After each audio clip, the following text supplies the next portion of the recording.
Pada awal cerita, film ini membawa kita ke Jepang di mana sekelompok anggota Yakuza tengah berkumpul di markas mereka. Saat itu, sang ketua Yakuza bernama Nagato sedang memberikan hukuman kepada 3 anak buahnya yang telah gagal menjalankan misi.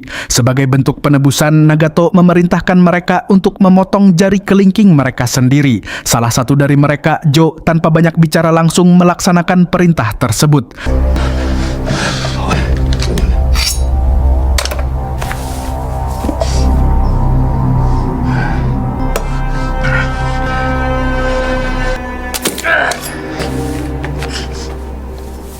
Sikap tegas dan patuh itu membuat Nagato menaruh rasa hormat kepadanya. Namun, 2 rekannya yang lain menolak untuk melakukan hal yang sama dan inilah yang terjadi.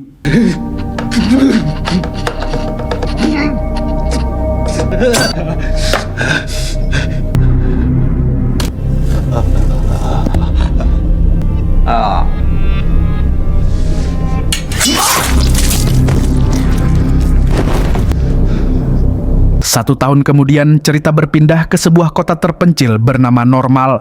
Kota ini dikenal sangat kecil dengan jumlah penduduk yang hanya mencapai ratusan orang serta kehidupan yang tenang dan minim gangguan. Disinilah diperkenalkan seorang sheriff baru bernama Richardson, bukan Richard Lee. Sebelumnya, Richardson adalah seorang polisi senior di New York yang kini dipindahkan untuk bertugas di kota tersebut. Ia juga seorang duda, sehingga menjalani hari-harinya seorang diri. Like a lot of small towns, it's half abandoned. People seem friendly enough. Setibanya di kantor, Richard disambut dengan ramah oleh seorang deputi bernama Samuel. Samuel menjelaskan bahwa pekerjaan di kota ini cenderung ringan karena tingkat kriminalitas yang hampir tidak ada. Kota Normal dikenal sangat aman dan damai hingga nyaris tidak pernah terjadi pelanggaran hukum. Kemudian, Richard memeriksa berkas milik sheriff sebelumnya yang dikabarkan meninggal dunia akibat serangan jantung. Kematian tersebut terjadi sekitar 2 hari yang lalu dan upacara pemakamannya dijadwalkan berlangsung keesokan harinya. Saat meninjau ruangan, Richard juga memperhatikan bahwa persenjataan milik sheriff sebelumnya sangat lengkap. Hal ini menimbulkan tanda tanya dalam benaknya, mengingat kota tersebut diklaim begitu aman.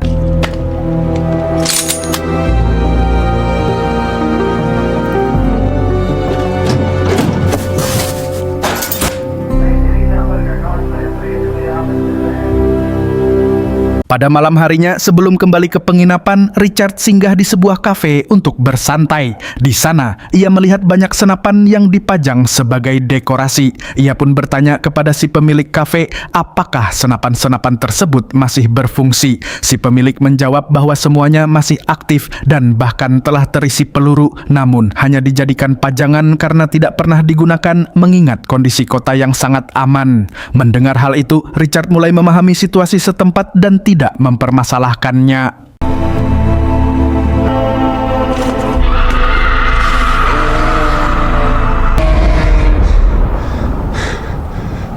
Keesokan paginya, Richard dikejutkan oleh cairan merah yang terlihat di depan pintu kamar penginapannya. Ia segera memeriksa keadaan sekitar, namun kemudian menyadari bahwa cairan tersebut hanyalah cat yang terbawa oleh seekor rusa.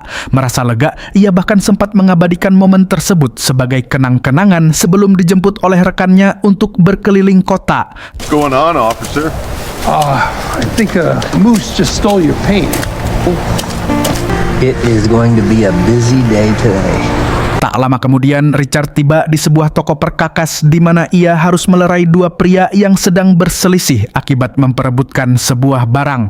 Setelah situasi mereda, ia dan rekannya melanjutkan perjalanan ke sebuah toko benang yang berada tidak jauh dari sana. Pemilik toko, seorang nenek tua, justru meminta bantuan Richard untuk mengantarkan benang kepada pelanggannya. Dengan sopan, Richardson menolak permintaan tersebut karena tugasnya sebagai sheriff bukanlah menjadi kurir. Namun, di saat yang sama, Richard menyadari bahwa sang nenek diam-diam menyadap percakapan telepon. Ketika ditanya, nenek tersebut beralasan bahwa ia melakukan hal itu hanya untuk mengusir rasa kesepian. Richard memilih untuk tidak memperbesar masalah tersebut dan akhirnya ia pun berpamitan untuk melanjutkan kegiatannya.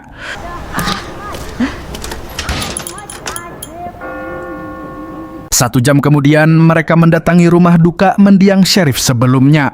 Terlihat para warga telah berkumpul dan tengah mempersiapkan segala sesuatu karena upacara pemakaman akan segera dimulai. Dalam kesempatan itu, Richard sempat berbincang dengan dokter yang menangani mendiang Sheriff. Ia menanyakan kebenaran mengenai penyebab kematian tersebut. Sang dokter menjelaskan bahwa Sheriff memang meninggal akibat serangan jantung dan jasadnya ditemukan saat sedang memancing. What do you suppose he thought he was doing?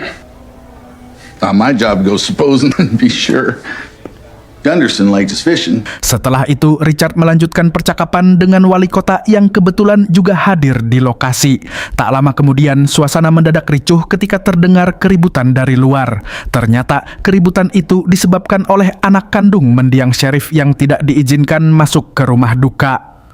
Richard sempat merasa heran dan penasaran dengan situasi tersebut, namun setelah mempertimbangkannya, ia memilih untuk tidak ikut campur dalam urusan itu. You good? I'm fine. Pada malam harinya, Richard mengunjungi sebuah bar untuk melepas penat. Di sana, ia disambut dengan ramah oleh pemilik bar, seorang wanita bernama Julia. Keduanya kemudian terlibat dalam percakapan santai, saling berbagi cerita tentang masa lalu. Obrolan itu pun berlanjut semakin dalam hingga malam semakin larut.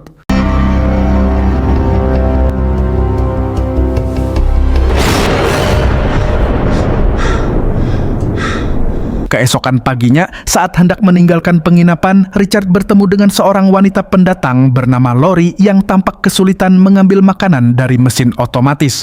Dengan sigap, Richard membantu wanita tersebut. Namun tanpa disadarinya, Lori ternyata membawa senjata di pinggangnya yang mengisyaratkan bahwa kedatangannya ke kota itu kemungkinan memiliki tujuan tersembunyi. Nice. Yeah. I'm Lori.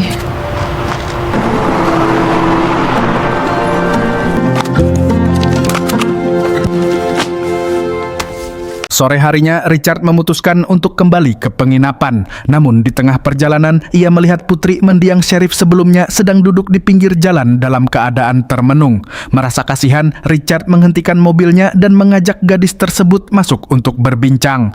Dari percakapan itu terungkap bahwa gadis tersebut bernama Lena. Richard kemudian menanyakan alasan mengapa Lena tidak diperbolehkan kembali ke rumahnya sendiri, serta apakah ia memiliki masalah dengan keluarganya. Lena mengaku tidak mengetahui secara pasti, namun sejak ia bergabung dengan militer dan bertugas di luar kota, sikap warga terhadapnya berubah menjadi dingin, bahkan cenderung membenci. Hanya sang ayah yang tetap memperlakukannya dengan baik, tetapi kini sosok itu telah tiada. Give me that.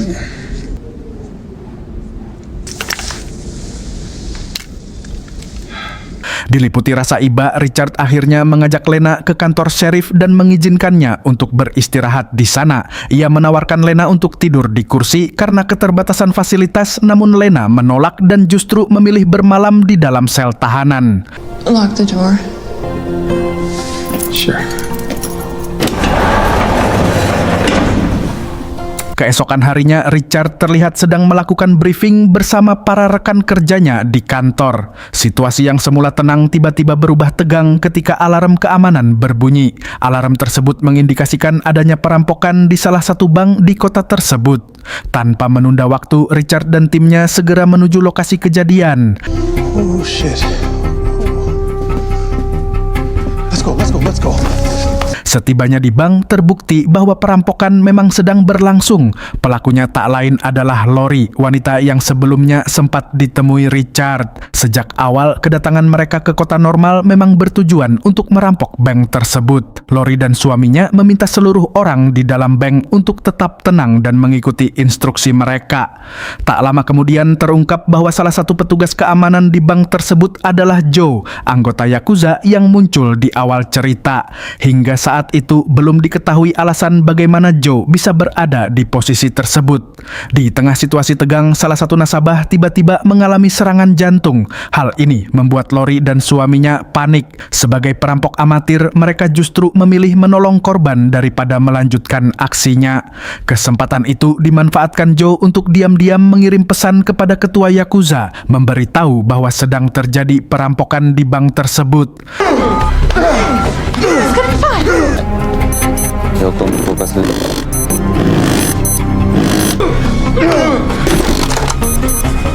shit. Setelah mengirim pesan, Joe secara tiba-tiba menikam tangan suami Lori. Melihat kejadian itu, Lori langsung melepaskan tembakan ke arah Joe serta beberapa petugas keamanan lainnya.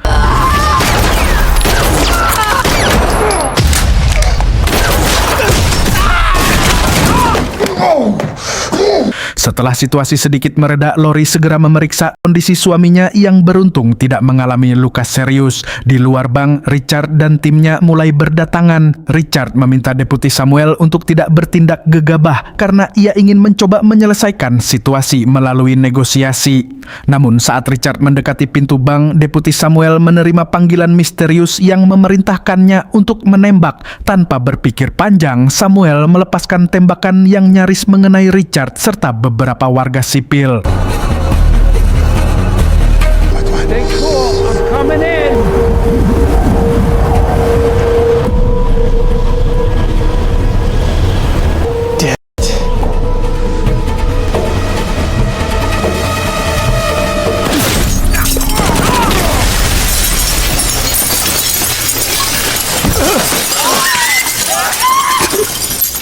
Oh shit, did you hit his vest? Fuck. Merasa tindakan tersebut sudah melampaui batas, Richard membalas tembakan itu hingga menyebabkan Deputi Samuel kehilangan salah satu telinganya. Did I get him? Yeah, no.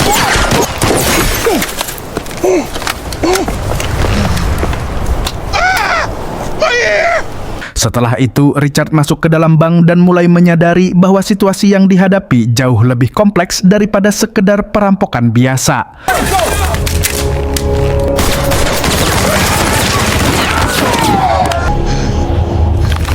Richard kemudian menanyai manajer bank mengenai apa yang sebenarnya mereka sembunyikan hingga memicu tindakan ekstrem dari Deputi Samuel. Manajer tersebut tidak memberikan jawaban secara langsung, melainkan mengajak semua orang menuju ruang brankas. Di sana, mereka dibuat terkejut saat melihat tumpukan emas batangan dan uang tunai dalam jumlah besar. Tidak hanya itu, terdapat pula senjata ilegal yang diketahui merupakan milik kelompok Yakuza. Dalam keadaan panik, sang manajer berlari kembali ke ruangannya untuk mengambil senjata, namun ia terjatuh dan secara tidak sengaja menembak dirinya sendiri. Just chill. We're beyond chill, mother.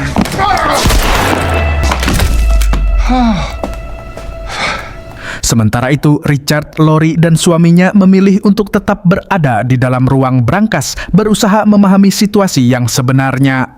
Lori sendiri kebingungan mengapa Deputi Samuel justru menyerang Richard, padahal seharusnya merekalah yang menjadi target sebagai pelaku perampokan. Tak lama kemudian, sebuah panggilan telepon masuk dan Richard segera menjawabnya. Ternyata, penelepon tersebut adalah wali kota yang kini berada di luar bank bersama Deputi Samuel dan sejumlah warga yang telah mengepung lokasi. Dalam percakapan itu, wali kota meminta Richard untuk keluar dengan membawa Lori dan suaminya. Namun, Richard menolak permintaan tersebut sebelum wali kota memberikan penjelasan yang jelas mengenai alasan dibalik tindakan Deputi Samuel yang menyerangnya. Wali kota akhirnya memberikan penjelasan bahwa tindakan Deputi Samuel dilakukan atas perintah ketua Yakuza yang tidak menginginkan Richard mengetahui keberadaan ruang brankas tersebut. Namun karena Richard sudah terlanjur mengetahui rahasia itu, ia diminta untuk segera menyerahkan diri. Wali kota kemudian mengungkapkan bahwa seluruh harta yang tersimpan di dalam brankas merupakan milik kelompok Yakuza yang menjalankan bisnis ilegal di kota tersebut. Ketua Yakuza telah menyuap dirinya serta sebagian besar warga agar mereka bersedia melindungi aset tersebut. Dengan demikian, apabila Richard menolak untuk menyerahkan diri, maka ia akan menjadi target buruan seluruh warga kota. Mendengar penjelasan itu, Richard tetap teguh pada pendiriannya. Ia menolak untuk menyerah dan memilih menghadapi mereka semua meskipun harus berperang seorang diri. Dean, I guess there's no way out of this for me alive. You know there's a way. You want a deal? What kind of deal? You put a bullet in the head of those two assholes that started this trouble. The blood on your hands is insurance enough for me. Setelah panggilan terputus, Richard segera mengajak Lori dan suaminya untuk bekerja sama demi keluar dari situasi tersebut. Di luar, wali kota yang murka atas penolakan Richard langsung mengerahkan warga serta anak buahnya untuk memburu Richard dan Lori. Dengan memanfaatkan kegelapan setelah mematikan seluruh lampu, Richard berhasil mengambil inisiatif menyerang lebih dahulu hingga akhirnya mampu melumpuhkan wali kota.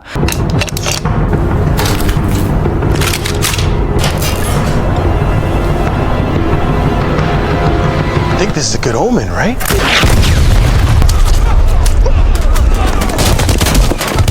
Jesus. That's not where I was aiming. Let's go.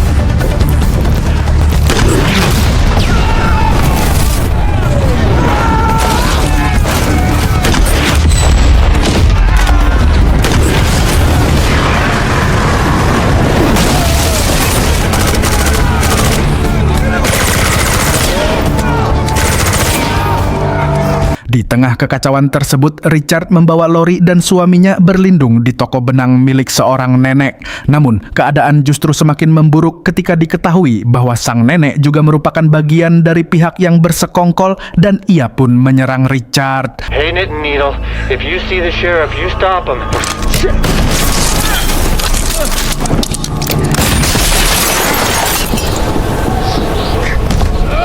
Calm down, Mary Beth. We don't want to hurt you. Sure you don't. I wasn't born yesterday. Beruntung, Lori dengan sigap memberikan bantuan hingga berhasil mengalahkan nenek tersebut.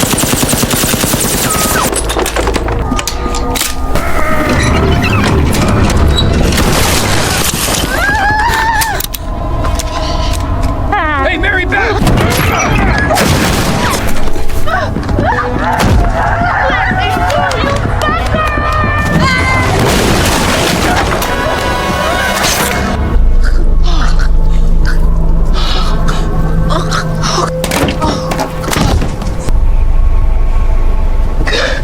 Setelah itu, Richard berencana membawa Lori dan suaminya menuju markas karena di sana terdapat kendaraan yang dapat digunakan untuk melarikan diri. Mereka pun bergerak cepat menuju lokasi tersebut meskipun harus menghadapi rentetan tembakan dari warga dan anak buah wali kota di sepanjang perjalanan.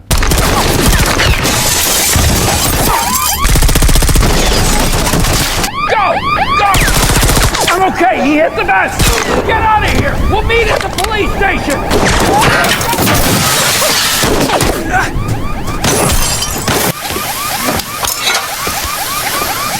What the hell, man?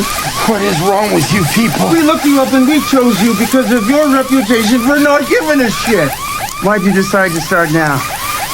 I'm not myself lately.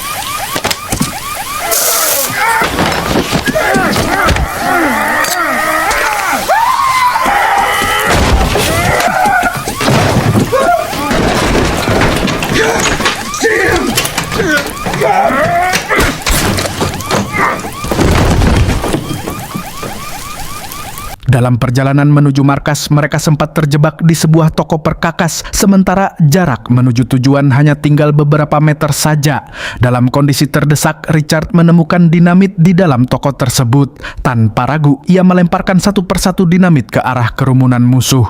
Salah satu lawannya bahkan sempat merasa bangga karena berhasil menjinakkan sebuah dinamit, namun keadaan justru berbalik akibat ledakan yang tak terduga. See that, man? I'm a hero.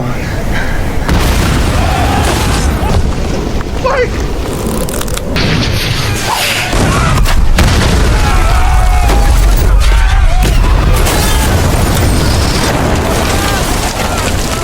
Berkat ledakan tersebut, Richard akhirnya berhasil membawa Lori dan suaminya sampai ke markas. Setibanya di sana, ia meminta mereka segera pergi menggunakan kendaraan yang tersedia, sementara dirinya memilih tetap tinggal untuk menyelesaikan konflik yang terjadi di kota tersebut.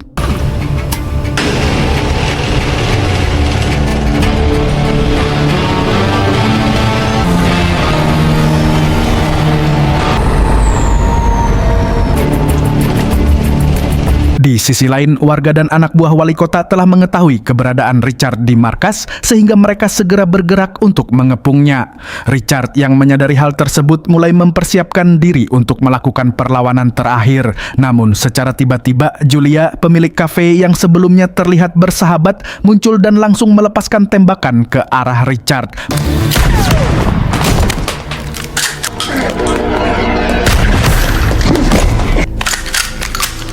Beruntung, Richard mengenakan rompi anti peluru sehingga ia masih dapat bertahan meskipun kini berada dalam posisi terancam. Richard merasa terkejut karena sebelumnya ia mengira Julia tidak terlibat dalam konspirasi tersebut. Julia kemudian mengungkapkan bahwa ketua Yakuza secara rutin memberikan uang kepada warga dan aparat di kota itu sehingga hampir semua pihak tunduk kepadanya. Ia juga menjelaskan bahwa hanya ada 2 orang yang menolak untuk bergabung, yaitu sheriff sebelumnya dan putrinya, Lena.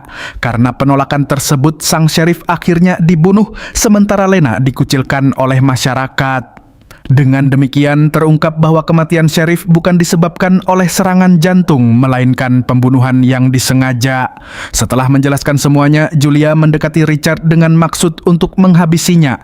Namun sebelum ia sempat melakukannya, situasi berubah. What happened to you? Tak lama datanglah Lena, putri mendiang sheriff, muncul dan menggagalkan upaya tersebut. Sebelumnya, Lena diketahui berada di dalam sel tahanan dan secara tidak sengaja mendengar seluruh percakapan Julia. Akhirnya, Richard dan Lena sepakat untuk bekerja sama. Lena yang diliputi keinginan membalas dendam atas kematian ayahnya bersedia membantu Richard. Dalam rencana mereka, Richard meminta Lena untuk menuju ruang brankas bank sambil membawa bahan peledak, sementara ia sendiri akan menghadapi warga dan para musuh yang telah mengepung markas.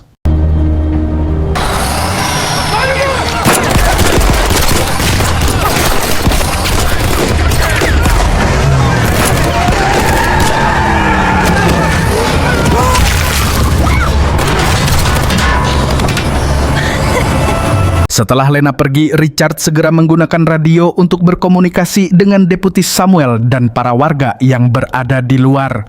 Dalam pesannya, Richard menjelaskan bahwa ketua Yakuza tidak akan ragu membantai mereka semua apabila harta yang disimpan di brankas bank tidak dapat dijaga dengan baik. Sementara itu, ia juga mengungkapkan bahwa Lena telah dikirim untuk memasang bom di dalam brankas yang dapat meledak kapan saja. Richard kemudian menegaskan bahwa ia tidak akan ragu meledakkan bom tersebut jika mereka menolak bekerja sama. So, to sum up, if I die, it all goes boom.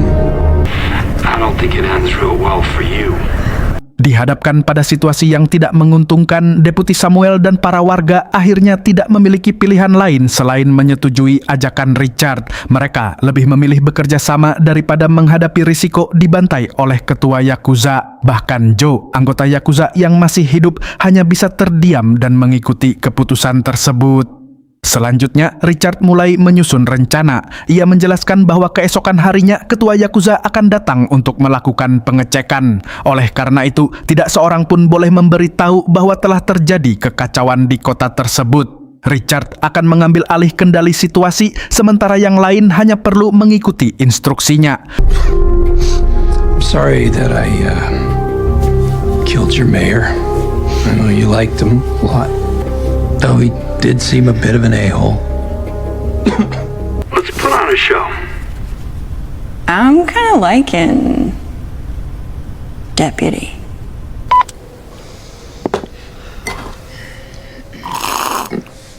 Fuck yeah. Keesokan paginya, Richard bersama para warga bersiap menyambut kedatangan ketua Yakuza. Ia kembali mengingatkan agar tidak ada yang mengungkap identitasnya dan semua orang harus bersikap seolah-olah Richard adalah bagian dari pihak mereka. Tak lama kemudian, rombongan ketua Yakuza tiba dan disambut oleh Richard serta Deputi Samuel. Dalam kesempatan itu, Samuel memperkenalkan Richard sebagai bawahannya yang baru. Ketua Yakuza kemudian mengajak mereka untuk memeriksa seluruh aset yang tersimpan. Yeah, sure, go ahead. Building's in fine shape. Actually wasn't the load bearing well, excuse me. Setibanya di lokasi, ketua Yakuza merasa puas karena semua hartanya masih utuh. Ia kemudian menanyakan kepada Joe mengenai laporan perampokan yang sempat ia terima. Dengan tenang, Joe berbohong bahwa memang sempat terjadi perampokan, namun para pelaku telah berhasil dilumpuhkan. Setelah itu, ketua Yakuza mengajak mereka semua menuju kafe untuk bersantai. Suasana terlihat normal seolah tidak pernah terjadi apa-apa sebelumnya. Namun, dalam momen tersebut, Richard secara diam-diam membuka tutup botol minuman dan dengan sengaja melemparkannya hingga mengenai salah satu senapan pajangan yang ternyata telah terisi peluru.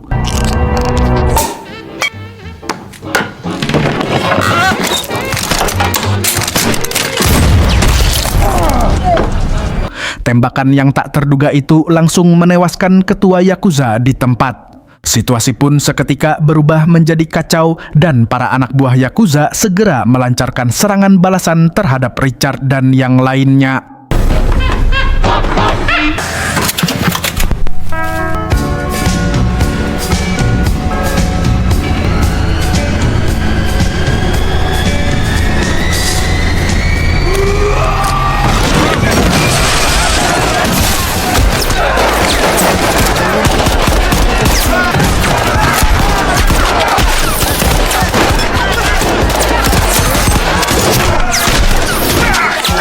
Di tengah pertempuran, Richard harus berhadapan langsung dengan Joe, yang pada akhirnya memilih kembali berpihak kepada Yakuza.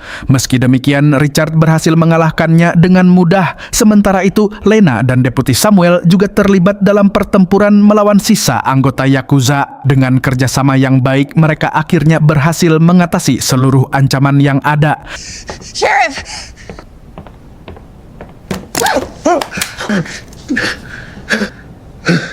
All friends now.